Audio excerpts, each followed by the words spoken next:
Hey guys, how you doing? My name is Lena. Welcome back to another video. So if I sound a little bit off, it's because I have a new microphone. And I've been tricking with it, but who knows? So today I want to talk to you about all the series that I finished this year. I've actually finished quite a bunch of them. I'm so surprised. I'm actually terrible at finishing series. I'm one of those people that is just like, I don't want to let go. So it takes me a lot of time to do it. But I do have to say that this year I've read a lot, and I've also reread a lot of series for the finale. So let's just talk about all of those basically. One of the first things that I did starting the new year was basically rereading The Lord of the Rings. And I've read the three books in January, February, and March. Just right one right after the other. These are beautiful. This is illustrated editions. I love them so much. It's one of my precious items. It's been such a long time since I actually read this that in my mind they were not as good, which is completely wrong, honestly. I really loved rereading these. They were so good. I understand some of the criticisms right now, or you have the songs and such. I do not care. Yeah, it is very descriptive. I also do not care. These are just so fucking good, honestly. And I do have to say that Boromir does not get justice done in the films. Like, I always hated him. I watched the films, then I read the books, and then I've been watching the films like every 3 months or so. And I low-key hated Boromir the first time I watched the movies. And then I watched the extended cut and I was just like, okay, maybe he's not such a bad guy.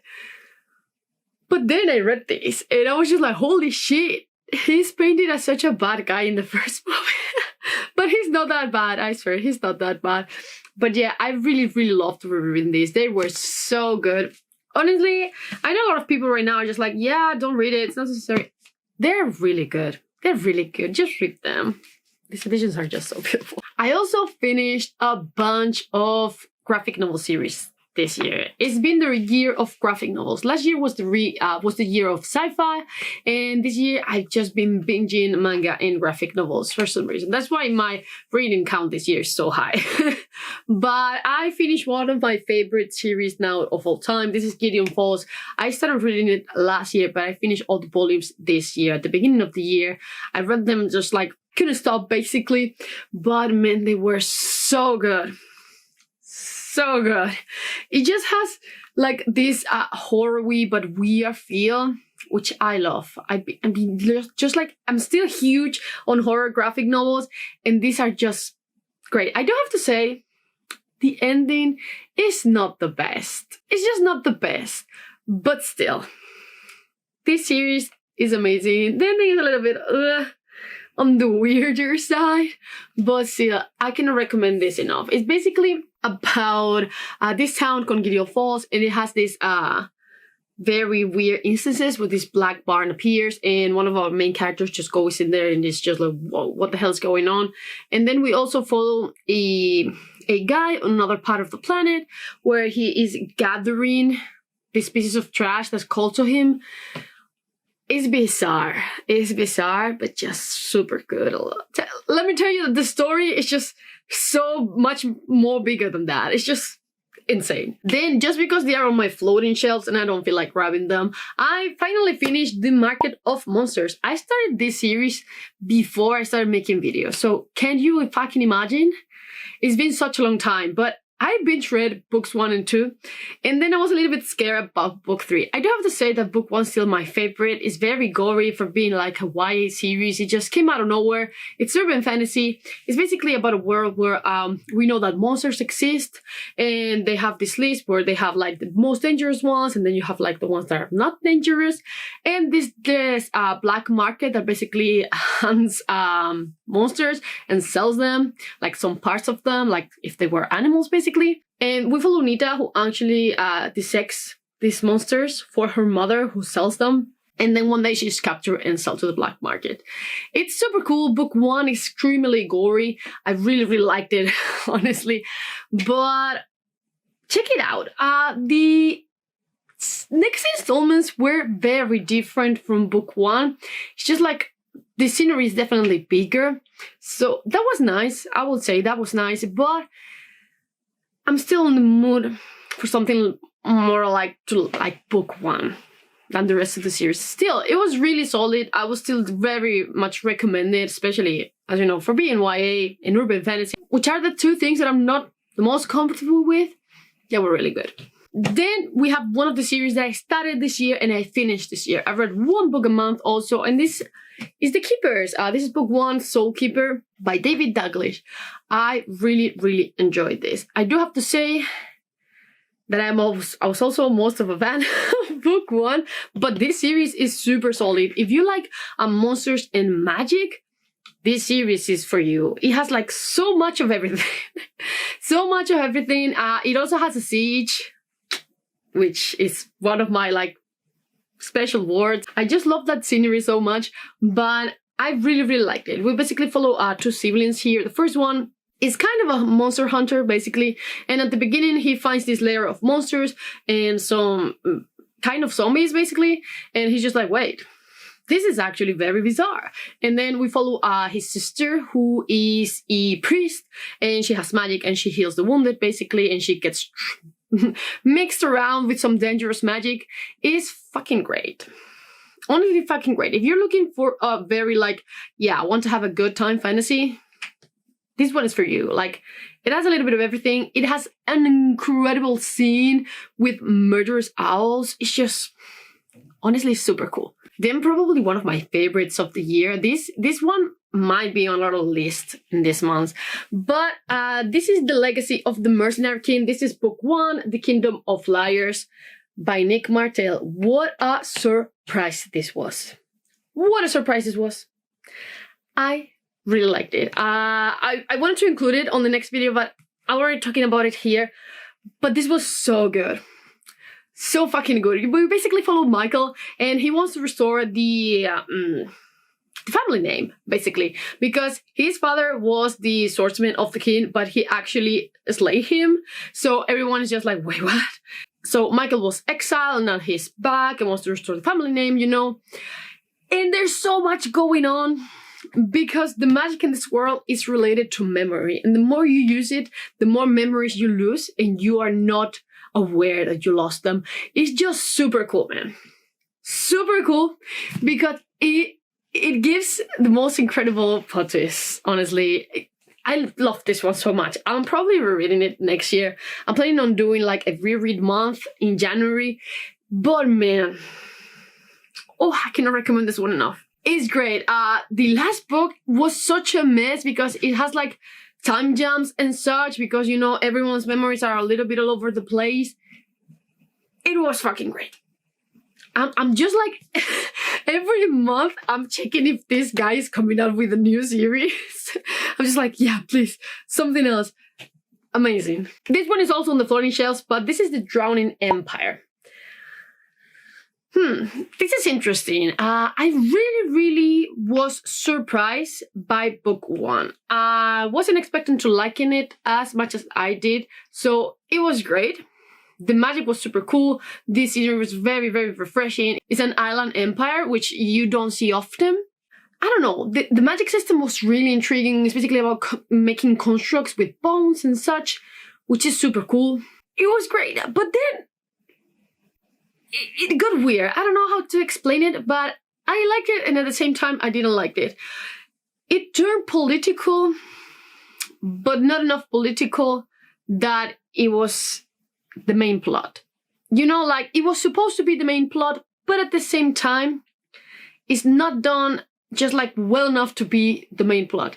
And it's weird because, you know, political heavy books are my thing, but I don't know why it did not work completely for this one. I do have to say that all the things that I said at the beginning were the same for the rest of the series, so it has very good points in its favor. Overall, I believe that I gave all of them like 3.54 stars. They were really solid. Really solid. I don't think I'll reread them. It's just like a series that I'm just like, yeah, it was actually quite good. But that's it, honestly. Another graphic novel that I completed was The Woods. I've read every single volume on Kindle Unlimited, and I've read them a little bit out of boredom, but at the same time I was a little bit intrigued by it. It has the same plot as The Drifting Classroom, where basically a high school is transported to another planet and they have to learn how to survive, you know? But I feel like that ended so quickly. Like, it has such a huge turn after volume 1 that I was just like, is it though? I just give like each volume like 4 or 3 stars. There wasn't like anything mind-blowing, but it was definitely entertaining and the art was beautiful. I just don't have a physical copy so I can show you, but the art was probably one of the best parts. It's very like neon-y, like I really, really like that part. But the plot is just a little bit all over the place, honestly. A little bit all over the place. A few of those miscommunication tropes, which made no sense here, but you know, overall it's a pretty cool series to look into if you are into, you know, like that. Oh yeah, we're exploring a alien planet. It's okay, it's okay. Then I also finished finally Crown of Feathers, which I was supposed to finish last year, but I couldn't get a copy of the last book for the love of, like, it was impossible. I don't know why. The only copies available were so expensive that I was just like, it's not happening. But this is again another YA fantasy series that was actually super solid. I really, really, really love this first book. It's just so good. It was such a surprise when I read it 2 years ago. Or 3 years ago. It might be 3 years ago. But it was really, really good. It was so good that after I finished this, I just grabbed book 2. It was amazing. It's about Phoenix Riders, and we have like a lot of different types of magic. You have like, you know, the Phoenix Riders. You have like a little bit of elemental magic. You have like animages. There's a lot going on here. There's a lot of war play and political play in here too, which I really like. The romance is not cringy at all, which was A+ for that. But overall, I really liked it. It had a super solid conclusion that I actually really, really liked. And the relationship between the two sisters that we have here is so complex. It was done greatly, in my opinion. So yeah, definitely check this one out if you're in the mood for more of a light fantasy. It was really, really good. And I've already gotten rid of my copies, honestly. The Winternight Trilogy, I was very surprised by book 1. But I was really bored by books 2 and 3. I finished it basically because I already had a copy. And I don't particularly like these covers. I think they are hideous, honestly. Much prefer the US ones, but it is what it is. So I felt very bland about this series. I much prefer Catherine Arden's middle grade series, which is also in this list. They are way better. Like, I feel like she's a very talented writer and she writes like very cool atmospheres, but the story just went completely downhill for me on book 2 and 3. I was just completely bored. I think I listened to it like at 3 times speed, so I could just finish it, but I don't know, it gave me nothing basically, and my shelves are definitely overflowing. I had to get rid of some books, so it went away. It went away. Do I have to say that if you liked it, that if you like book 1 or if you're interested in the series, definitely check it out because it's probably a me thing because everyone else out there loves this series, so check it out. Then another series that I already gotten rid of. This is The Quest for Heroes. The first book is The Coward, and the thing is, I really like The Coward. I feel like it brought something new and refreshing, like you're actually following the coward and he's sent into this quest because everyone thought that he was this mighty hero who defeated this evil lord and he was the only survivor basically, but he was actually just a dude that was there. And I really like that. I really like that. But then it completely changed by the ending of the book, and book 2, I don't know why it exists, honestly. I don't know why it's there. It could have been a great standalone. I don't know. I just don't know. And I feel very lukewarm about them, so I got rid of both. basically. But yeah, book 1 was actually really interesting. So if you're looking for like a little bit of a change in the, just like, you know, hero conquers everything type of trope, check it out. This one, honestly, I don't know if it's done or not. This is Mikey 7. And the thing is, this was supposed to be a standalone, and then it got movie rights. The movie rights sold, and they were acquired, and they are actually making the TV show about this. Or was it a film? I don't know. Doesn't matter. So then, out of the blue, a sequel came out. A sequel which was not necessary at all, because it completely took out the thing that made the first book interesting, and that is that basically our main character is a clone, and he's an expendable, meaning that he goes on dangerous missions and he dies, and then they make another one of him. That's the cool thing about this. And then in book 2, that's no longer possible because of some things on book 1. So it was just like a random sci-fi story just thrown in there, and I was just like, what? So book 2, not worth it at all. And now I have this fear that maybe another book is going to come out. Just because the movie / TV show is being made. So I don't know. I actually hope not. But we'll see. It was actually, the first book was actually fine. Second one, not worth it at all. Oof. This was actually a series that I really liked. This is LOTR. This is a companion, well, not a companion, this is a graphic novel that I read completely this year and I actually really liked, but also the ending was not the best. It was not the best. It was very, very, very predictable, and it ended up being that predictable, which annoyed me a little bit because this is a graphic novel about a town that basically produces serial killers. Like, you have a high chance of becoming a serial killer if you live in this town. So we have a couple of agents and a teenager trying to figure out what the hell is going on and what is that. And you have the help of the nail beater with you, who is like the only killer who has like escaped jail time and such.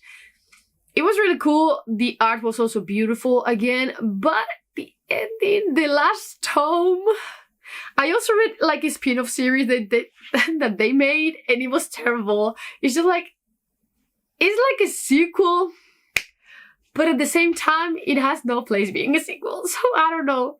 But overall, I really, really like it. I really want to get a physical copy because a compendium just came out very recently, so I'll probably get that. But I don't know. Why the ending? Who knows? Then this one, I'm also not sure. I feel like it's actually the last one, but I'm not sure because this is Assassins of Reality, which is the second book in Metamorphosis. The first book is Vita Nostra. So the thing is, this is not technically book 2 in the original series. So,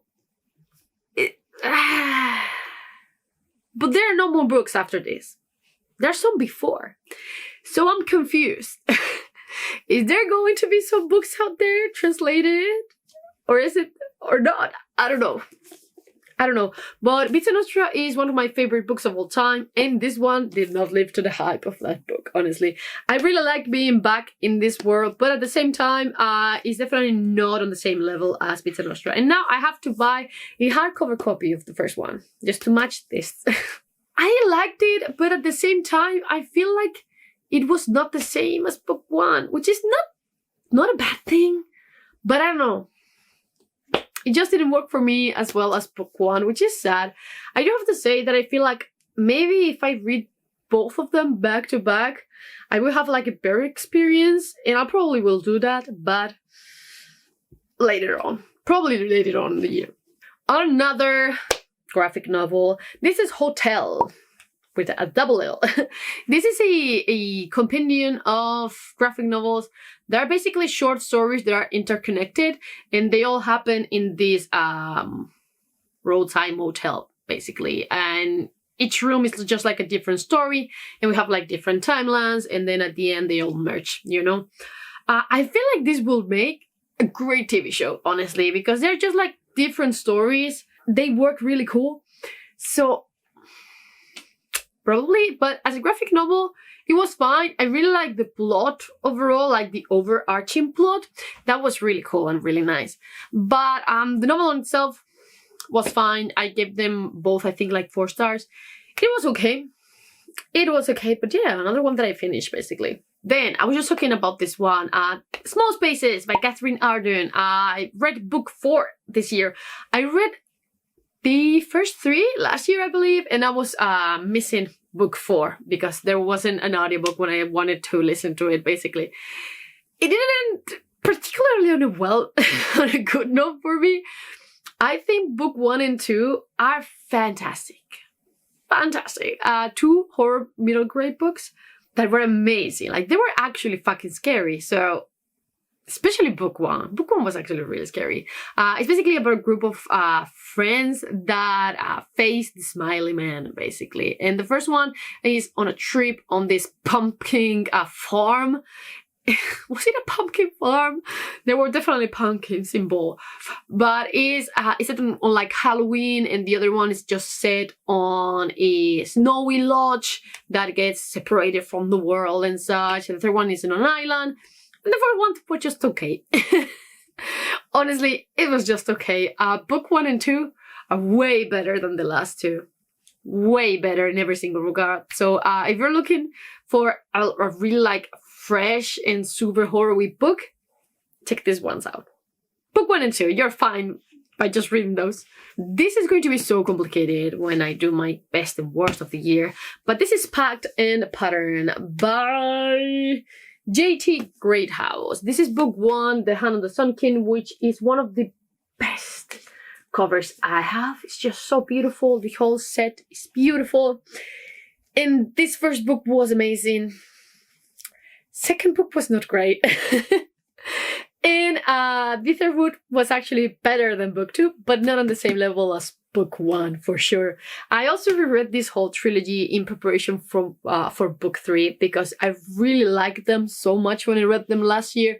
Well, not last year. I read Garden of Empire, which is book 2 times this year. So I was definitely ready. And I really, really liked it overall. Overall, because this first book is going to be one of my favorite books for a long time. This first book is just great. It has a lot of political intrigue, which I love. It's basically about this guy who comes from 2 very different backgrounds. His father is a very loyal supporter of the Empire, and then his mother, well, not exactly his mother, but his grandmother is actually part of like a rebellion, and his uncle too against this empire. So he comes from these 2 very different backgrounds, but what he wants to do is to learn magic. And the path towards the magic of his grandmother is kind of closed for some things that happen in the book. So he decides to become the Hand of the Emperor, so he can basically use the magic of the Empire. It's just super cool, man. This first book is fantastic. I just wish the rest were just like this. I was hoping for this to be one of my favorite series of all time. It wasn't, but this book, still incredible. Then, The Rook and the Rose. This series is just so good. Oh my god, one of the best series they've read in a long time. If you like conning artists, if you like The Lives of Locke Lamora, if you like political intrigue, if you like court intrigue, check this one out. If you like a lot of magic too, this one is great, and also it has a little bit of mystery too. The magic system is super cool. The story is fantastic. I do have to say that we have a little bit of a cringy romance towards the end, which was not that cringy. I was actually very invested in book 2, but book 3 just, it was too fast. And I was a fan of other option that was available for the main character. It is what it is. It is what it is. But I really, really liked it. I also reread this whole series before reading the last book this year because they are just so good. So good. This is definitely one of my favorite series of all time. I will probably be rereading this a lot because they are fantastic, honestly. I cannot recommend this one enough. You're missing out if you do not read this. Warhammer. I read the whole trilogy of Eisenhorn this year. And I do have to say that I am about to finish another trilogy in the Warhammer universe, Night Lords, which I actually prefer over Eisenhorn, which I feel is actually a pretty unpopular opinion, but I don't care. I had to listen to this separately. I did not binge read this whole brick. I read first book, the second book, and then a month later the third book. And this, I'm already starting book 3 because I finished book 1 and I was just like, I need book 2. And then I finished book 2 and I'm just like, I need book 3. So this is much better. This basically follows this follows the Empire. Eisenhorn is in Inquisitor on the Empire, and then this follows the Night Lords, which are basically people who rejected the Empire and now they are fighting against it.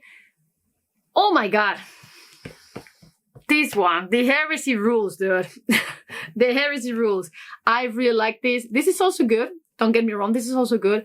It was a good introduction, but I think it's better to just start not with this one because it's just a completely different story, but with the Horse Heresy, in my opinion, or with the short stories, The Watcher in the Rain.